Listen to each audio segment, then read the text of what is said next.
Welcome to Small Bike Stuff. As promised, we have the Suzuki Choinori engine here. It's super light, it's super small, and there's a few reasons we're going to be dismantling this and inspecting every single part inside it. Now, firstly, this is a pushrod 4-stroke engine, and pushrod engines were kind of phased out, you know, a long time ago, and Harley-Davidson did kind of continue with that model, but most manufacturers ditched them. Honda used to make pushrod engines in the late 50s and the early 60s before moving to their overhead cam or overhead valve setup. And this thing here really interests me because it was made in the early 2000s by Suzuki. Now, the Choinori was the cheapest bike that Suzuki made. It was basically the cheapest two-wheel transport available at the time. It was 60,000 yen, brand new. The cool thing about it is that you could have a little bike. It was hard-tailed, it had tiny tires, but it would get you somewhere, maybe only at 35 to 40 kilometers per hour, but it would get you there reliably and economically. This 4-stroke motor used almost no fuel. So we're going to dismantle this completely. It's CVT with a shaft out the side with its sprocket on it, and I want to see exactly what this is made of. A few things that are pretty crazy about this motor. Now, number one, the barrel is not able to be removed from the base of the case. Actually, it's split here, and Kentaro, who's going to be joining us shortly, has just pointed this out to me. So it's going to be a really interesting motor to see. We'll inspect the CVT completely over this side here and see what it looks like in there and exactly how it makes this shaft work. All right. I think that's about it. Let's get to it. So here's Kentaro and here's Kaz. Kentaro, I work with you. Where do you come from? Japan. Yeah, absolutely. And how long have you been living in New Zealand? It's about 6 years. Yeah, so 6 years, on and off. On and off. Yeah, been back to Japan and come back. Yeah. Kaz has been in heaps of our videos, and I've got these two here because, quite frankly, they're a lot more mechanical than I am. Kentaro is a trained motorcycle mechanic and works on anything and everything with two wheels. Why do you care about the Choinori? Is it interesting for you, or? Actually, in my experience, nearly 10 years, my motorcycle mechanic. Yep. Never touched the Choinori. Never touched the Choinori. Damn it! Oh god! All right, we're gonna go get someone else. Yes. But you've done some research on this motor. Yeah. Yeah. Cool. And is anything interesting about the motor for you, or? There's a plastic cam. Yeah, apparently there's a plastic cam inside it, but we're going to get to ripping this thing apart and seeing exactly what it's like. Basically, let's get to it. Let's rip this exhaust off, guys. And then open the CVT, I guess. Yeah. Sweet. Check the compression. Yeah, absolutely. Sweet. So we need 10 mil. Yeah. He brought this tool back from Japan to New Zealand. Yeah, T-bar. It works really, really well. Sweet. Have we got a compression? Nice. Yeah. Nice. Yeah, okay. Tara's born. Sweet. Have we got a compression tester? Yeah, we do. Yeah, okay.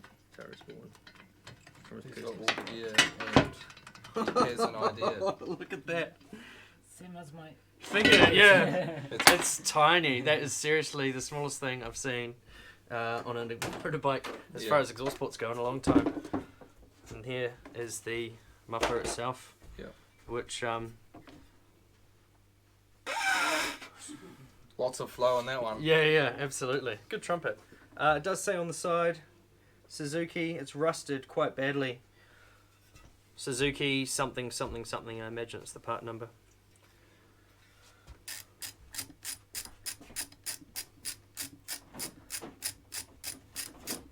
Sweet, so this is the spark plug hole, and we're going to be putting the compression tester into here, so then we can kick it over and see exactly how much compression this has. Just want to get an indication of how okay is this motor. The last owner told me they did a piston and rings on it. I searched for a piston and rings in New Zealand and couldn't find one, but judging by the silicon that's coming out the side here, I don't know if you can see that, they definitely did it. It's definitely been a part. Yeah, absolutely. They definitely told me they did it. It's different than actually doing it. If you look close enough, you can tell by the wear on the bolts that they've been undone before. So. Yeah. Okay. Interesting. But yeah, if you want to kick it for us, I guess it'll pick that up. Do you want to kick it? Kaz, you kick it. Oh, I guess I go. All right. I had my Weet-Bix this morning. Yeah. Oh, she's got some good pressure. Let's pull it back so you can get a full stroke. Whoa! Okay, here we go. So, 80. Almost 90. Yeah, that's it. Sweet. So have a look, Kaz. Turn it around for you. About 85, 90 PSI. Which is a little bit low for a 4-stroke, but this is a very small motor. So apparently it was running when it came out. Oh well, let's take it apart. What did you say the sort of top speed of this was? 35, 40 kilometers per hour. Yeah, yeah. That makes sense. That's 35 or 40 kilometers an hour worth of compression. Yeah. Maybe a bit more the... Yeah, absolutely. Feel free Downhill. to stand around here a bit more if you want to. It doesn't matter. You want to open the CVT or take the fan cover off, bro? Yeah, try to fan cover off. Okay, sweet. So that's once again... It's one bolt. Yeah. And it's clipped on at the bottom. As you can see, at the bottom here, it's got a clip and a single bolt. 10 mils. 10 mil everything. That is the part of the reduce the cost. Yeah, yeah, absolutely. Much cheaper to make everything the same size.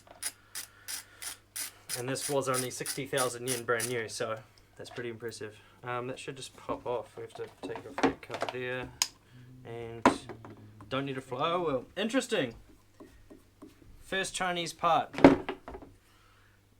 The stator seems to have been made in China. Now, when Suzuki made this, they could have made it in another country, but they did decide to make it in Japan, which actually technically would have made the bike a little bit more expensive. They could have saved production costs by producing this bike in another country, but they didn't, and I think that's really awesome. But obviously, they have got some cheaper parts from other countries, or maybe Suzuki actually just get a lot of their stators and a lot electronic components from China for their scooters. You never know. I don't think we'll ever know the answer to that question. Let's take that off, dude. Do it on that angle so we can get it on the camera. Yeah. Sweet. So, do you need to pry it off, or does it just come?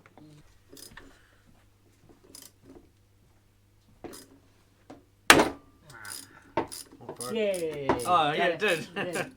I had a snap and I was like, oh, we've broken it. We have not. Cool. So, this is the inside of the stator here. What's that there? Or is that your pickup? Yeah, it's bigger. Yeah, pickup. Pulse wheel. And then this thing rotates and reads on there basically, right? It's a bit common Yeah, design. yeah, It's- absolutely. Alright, so if we want to take the stator out and take the wiring out, we need Allen head. Maybe it's reproduction.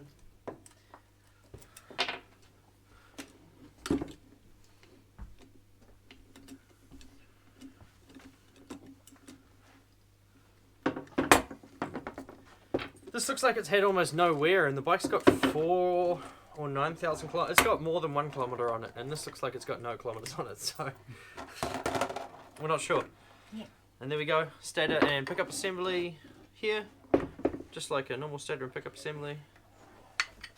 Possibly the location of the cam, the plastic cam. If it's not plastic, Kentaro, I'm going to be so sad. I want it to be plastic. A little bit of I disappointment. really want it to be plastic. Alright, you guys come around the back again. Oh no, yeah, no, do it that side actually, you're right. Yeah, good point. 10. Can we double team this? Yeah, sure, yeah. Leave the kickstart on, it should be a part of the side casing, right? Usually they are. That's It right, wasn't Earth.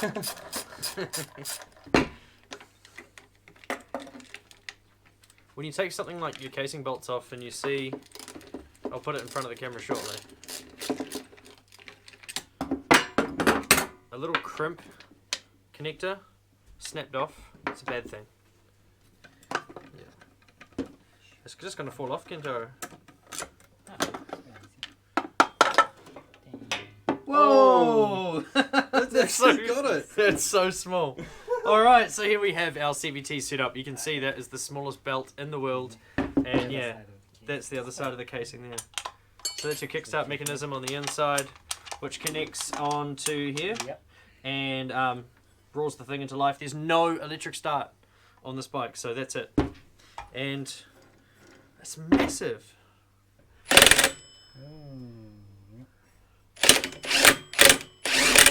Let's take it out. There we go. Awesome. We've got a Mitsubishi. That belt is in bloody good nick too. Yeah, it is. We're going to have to take the Yep. clutch off first. Variegator face definitely has some wear on it, so it's obviously been used, but this belt looks really new. Cool, so That's our connected to our drive shaft. As you can see here, our sprocket is turning. So you've got your gear set connecting there to there, and then at the front, this is the back of the crank, which seems to have had a possible oil leak slightly from the crank seal. Is this reduction gearbox? Yeah. I think so. Well, it depends. Are they spinning? Yeah, that's spinning way faster. Yeah. We've got our variator slide here. On a lot of modern CVT scooters, this will have a big collar or like another collar at the end there that's separate from it to restrict the movement of the variator, therefore restricting the speed. And we want to have a look. Oh, you can't take this out because there's like a Locked unit. it's locked unit. That's not common on any modern CVT. No, Suzuki address is the SJ50. SJ50 does that. Yeah. Did your address do the same thing? Okay, that's common in Suzuki's by the sounds of it. So we're just trying to get this cage off the variator. Oh, Mr. Strong Hands. So there's only 3 rollers. There's space for That's 6 it. spots. What? They're solid in the middle. It's nuts. Obviously they're quite heavy as well. That's really heavy for a transmission roller. Not many flat spots. Oh, actually I lie. Look at that. Very flat spotty. The whole thing has flat spots around it. On this one. This is a good way to show it, yeah. And this one here. And the third one. How does that roll, my friend? Yeah, not very good. Sweet. Maybe 4,000, 5,000. Yeah. Yeah, so in your experience, you would say that's about 4,000 or 5,000 Ks. That's very interesting. Cool. All right, well, let's put that back on and just put the nuts, the screws in. Sweet. It's quite a nice tool, eh? It's good. That's what every single mechanic in Southeast Asia uses. That's their main tool. They've all got them on their belt, like hanging there. You don't touch the other guy's one. Is it because you can, like... Yeah, that's exactly it. It's like almost, it's... Good too. Looks like a professional mechanic. Yeah. We'll put that down on the side as well. I suppose nowadays you've just got some ugaduga. Yeah. New Zealand nickname for the impact driver is Ugadugga. Because it's the noise it makes. Ugadugga. And that's how we relate to torque settings. So someone will say, how tight must you make it? 2 or 3 Ugadugga.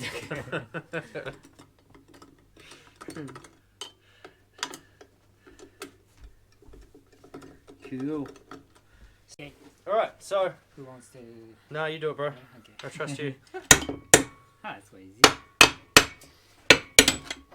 Wow, okay. So, this is it. This is a Suzuki Choinori, everybody. As you can see, it's really light. There you go, you have it. That's the lightest engine I've ever held. Wow. This isn't actually that heavy. It was No. just weird shaped. So you've got your reduction box in here, and you've also got your drive shaft in here. I think we should take this apart and just have a quick look at here before we split the case. Yeah. Let's take this off. So we've got 10mm again. Yep. I'm amazed that this producer's enough torque to push someone. Alright, let's get it done. Okay. Yep. Oh,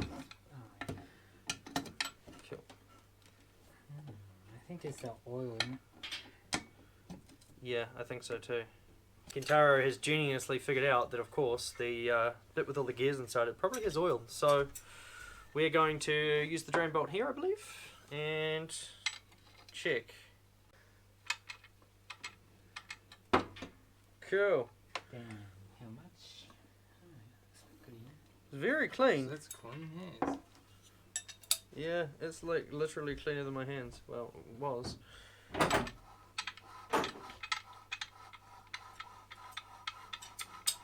Well, those bearings cooked, or is that just the friction? So find out. I want to know what the reduction is. Yeah. What the ratio is. Yep, sweet. Not much. No.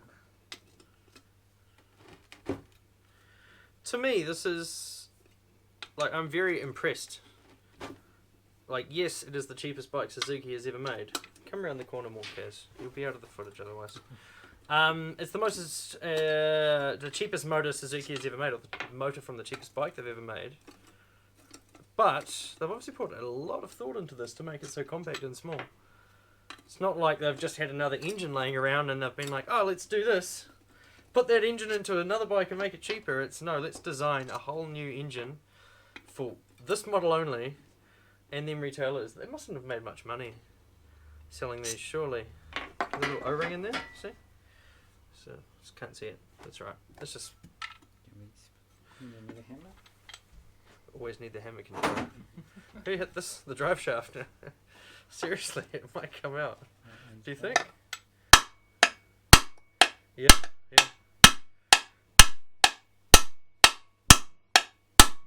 Yep. Okay.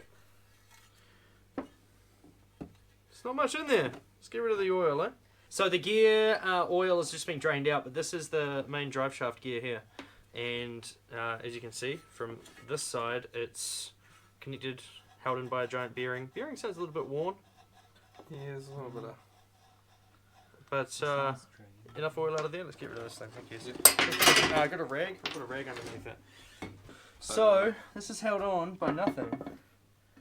That should come out. Okay. It's one piece. We need two. So it's one piece. It's one piece, just All the So way through. that's the reduction gear there. So this is- between that and there. Yeah. So there's only two gears. Drive shaft gear, reduction gear, connected to the actual drive shaft technically, or the output shaft, and the sprocket's held on there by a circlip. We don't have any circlip pliers, I don't think. No, So it's okay, we don't need to dismantle that. There's nothing in there. Just a bearing right in behind here, and that's it. That's the Call that done. that's the CVT. How do we reassemble it? No, I can't now. I've been losing washers left, right, and centre. It's back to the engine. You should mention how thin the casings are. Yeah, that's a very good point. Look how thin the casings are. I think I'm going to leave all of that in, like the bit where you told me to recommend it. I think that's like a G or an F. It's not much. It's not much more than an aluminium can. No. Genuinely, it's probably about 4 to 5 aluminium cans together, the thickness. So very small, very light, very interesting. All right, next bit. And the 10mm as well. Of course. Once again, we're using the 10mm. At least if you broke down on the side of the road, you only need like two spanners. To be honest, if I broke down on the side of the road with this, I'd just lift it home. Just take it on my back. Cool. Ah!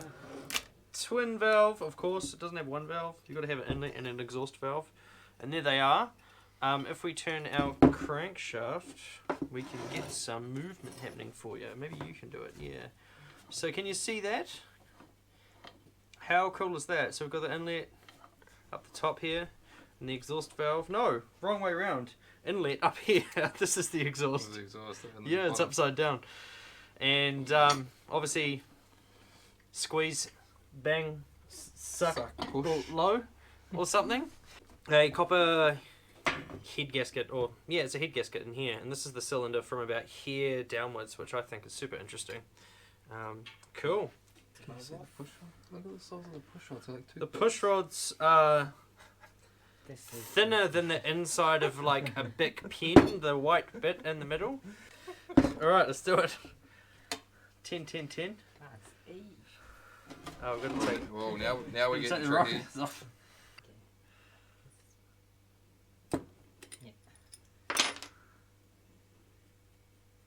I love how the spring on the valve is so weak that you just pushed it down with your finger. Yeah.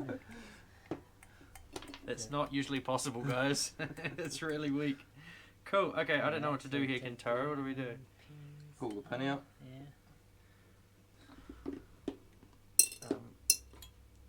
It's the rocker arms. We've got quite a bit of wear on them. Well, a little bit. They've definitely been used. Rocker arms. You can adjust the valve clearance with this too. Yeah. 1 zigzag paper, by the way, not 2. Alright, how do we get these valves out, dude? Dunno. So 10 mil. Push rod. We need to get the vernier calipers and measure this. There's the thinner than chopsticks. How do they not bend? That's impressive. These are seriously like... drumstick or kid's chopstick. Yeah, what do we got? 3.2 mil. 3 point... So that's 3 mil. About 3 mil. Depending on whether it's the inlet or the exhaust. If it's the thicker of the two, it's 0.2 mil bigger. Cool. That's really weird. 10 mil. Got it. How many times did you say 10 mil today? Well, I'm lucky that we're not losing them, mate.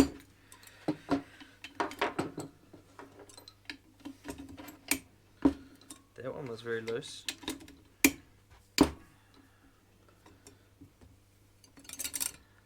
Cool. Cool.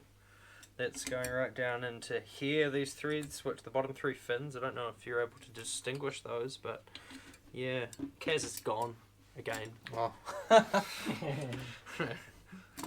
I right position? I'm Yeah, interested. you're right. Yeah, I know. Same. So we do have a snapped fin here. That bit there. Alright, let's hammer the head off, man.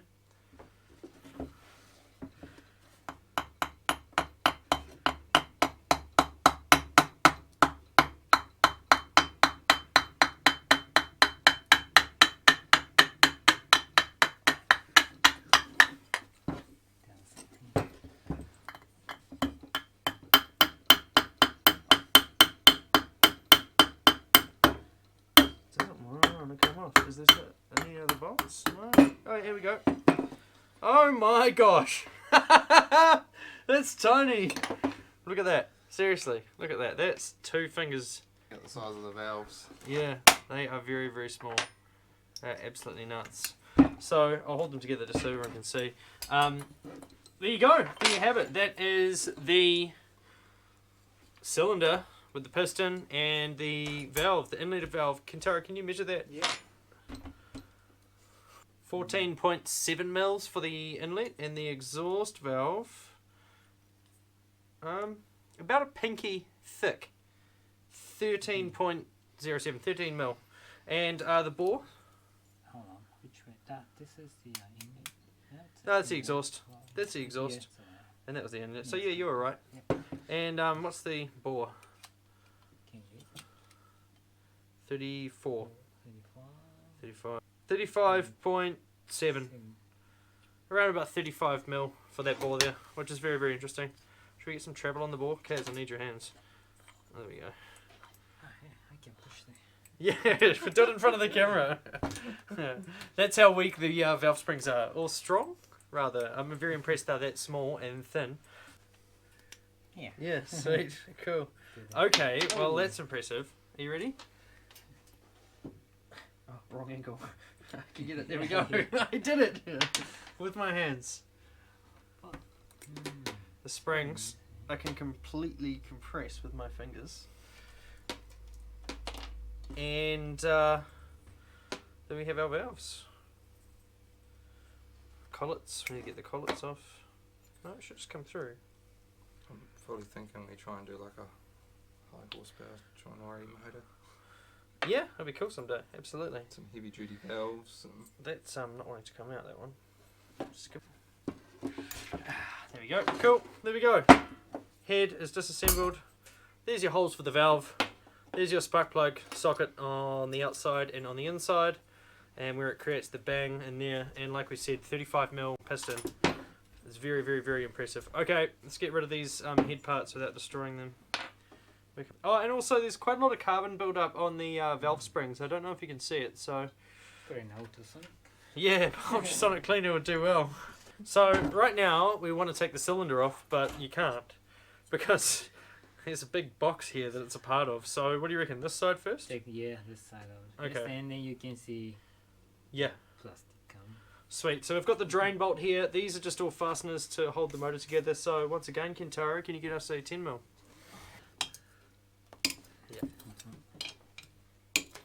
This is so cool. You can just see, like, there's been a lot of boardroom meetings about this motor. People sitting there and like, no, let's do it this way to save 200 grams because we seriously need to because it's got 1.00 horsepower. Full disclaimer, I think this thing made, how much horsepower, Kintaro? Maybe 3? Really? Yeah. Actually, I know. I just wanted to ask you about that. I don't know. I'll add this in later. yeah. Yeah. Should we put some bets down? I reckon it's 2.5. I was 2.3. Yeah. What do you reckon? 4. 4 horsepower. Oh, he's going high. Push rod, you know, it might have more I power. hope so. What about max RPM? 8,000 max.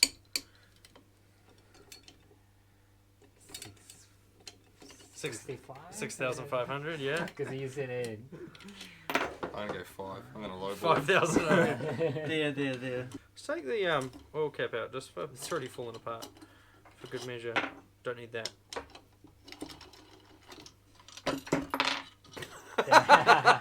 Yeah, I shouldn't have done that because we've lost the what are these? The shift. So this is it. This is it. It's plastic. It's plastic. That's the cam. Yeah, I didn't write. Oh my god. That's it. Is the gear plastic as well? Yeah. Holy shit. Oh my See, god. It's magnet. Yeah, absolutely. It's So yeah, magnet.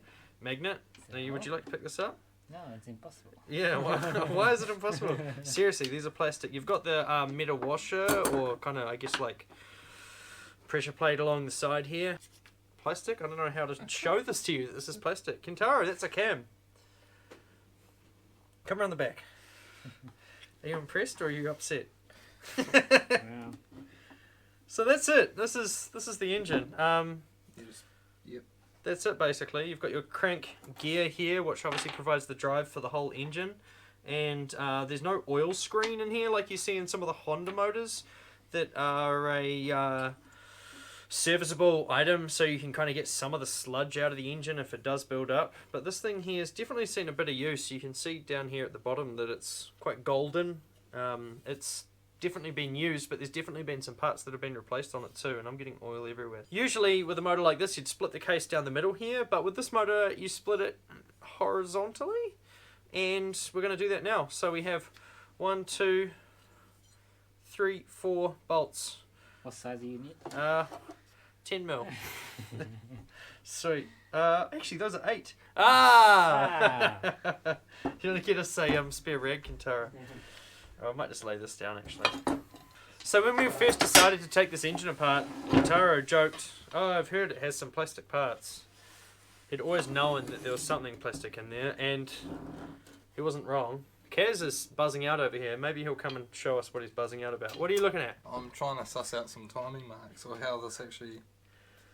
Yeah, sorry, I pulled it apart and it just fell out, so... Because you just have multi-choice. Yeah. What's choice? Multi-choice. So there's not... So you can change the timing, but you can't change it too accurately. You've got... You can just change it to like when you want the valve to actually hit the piston. I expected it to be a full-sized camshaft. This is a cam from a Honda Wave 100 engine, which is a 100cc 4-stroke twin valve. This is a cam from a Suzuki Choinori. You see the difference here? And obviously the lobes are only that middle part there, but it's just incredible to see. That's the differences.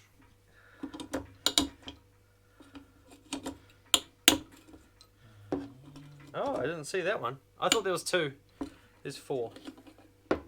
And there's 4. 2 from this side as well. Is there or is there none? No, there is, down the bottom. It's been a learning experience, guys. Thanks. Definitely. Not something I've seen before. No. And it just shows that... Well, I've always had this big fascination with what motorcycle companies from Japan made in the late 80s and the early 90s, and even through the 70s as well. And then somewhere along the late 90s, Southeast Asia had a global financial crisis. Didn't have a global financial crisis. They had their own financial crisis in about 1997. And then basically from then on, things just started to get economized, and it wasn't necessarily about, hey, what cool things can we make? It was, how cheap can we make them and how much money can we make off it? So a lot of the development you used to see, 10 mil, a lot of the development you used to see from these kind of companies and coming up with these ideas just went by the wayside, especially in this day and age. Honda's doing well at the moment, but all they're doing is recycling old models. They're not exactly coming up with anything new. So this, you know... Small bikes. Exactly. In terms of small bikes, and as Kaz has said, and it's very interesting for me, you can undo them, man, just to see that this quite clearly is a brand new design altogether just for this little bike, and the whole process and the R&D, the research and development, and the costs to actually do that blow my mind. I'm very, very impressed. Now we bought a crankcase splitter, and we used it for the stator, but we can't really use it in this situation. It's also been gooped together, as you can see here. I don't know if that's from the factory or if that's aftermarket goop. No. Come on, Mr. Muscle. Smack. I'll hold this side and you. Yeah. Nice. Cool. Other side. It should just come. Yeah. Sweet. What's that, Kentaro? Alright, so as you can see, this is separated in two halves here. We have the...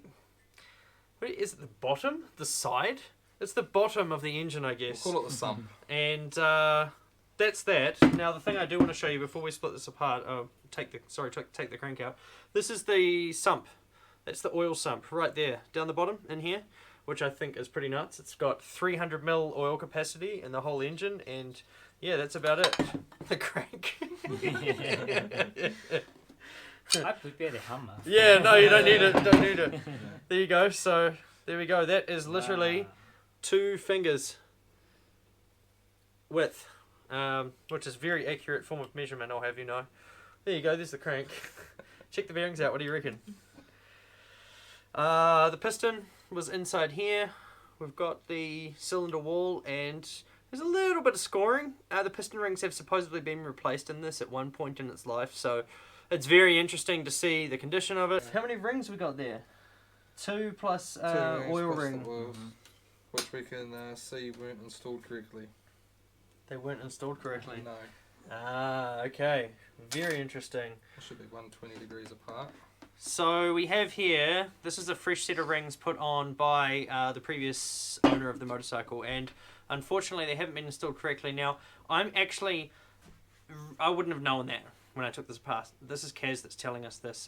Is that just because they're not rotated to the correct orientation? Or? Yeah, they should be 120 degrees apart. Each. Yeah, okay, so normally 120 degrees apart. I've spun it a few times now, so I've kind of ruined what it was. But you've got your top ring, your bottom ring, and then you've got your oil rings kind of down Scraper here. rings. Down Down there at the bottom there. And I guess that's about it, really. That's your Suzuki Choinori. And In a nutshell.